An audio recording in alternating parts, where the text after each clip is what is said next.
There was a warm welcome for the King in Southport today. His first stop was to look at the messages and tributes left outside the town hall since the awful events here last month. He then signed a book of condolence after a meeting with some of those injured in the attack. Among them was John Hayes, who was stabbed when he tried to intervene. What was it like to meet the King? Fabulous.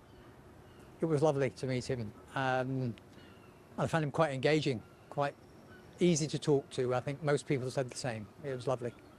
Does it mean something when he comes here to hear firsthand himself about what happened rather than second or third hand? Absolutely. I mean, I think he only arrived in Balmoral yesterday, so for him to come all the way to Southport today to see people is fabulous. So very kind of him. And I'm sure everybody that met him will have got a lift from that. Hundreds of people turned out to see the monarch on a visit which was only made public at 10 a.m. I don't think for a moment people actually expected it, as I say, especially with him being on holiday. So we're absolutely thrilled that he's taken the time out to do it. He just said, are you Southport people? We said yes, and he said he's very sorry for what has happened.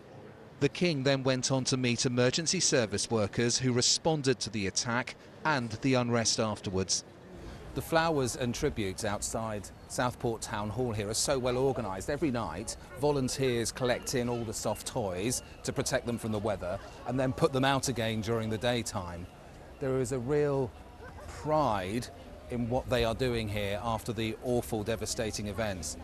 And people are deeply grateful that the King came here today. The King didn't meet the families of the 3 girls who died in the attack. They are having a private audience with him in London tomorrow. Danny Savage, BBC News, Southport.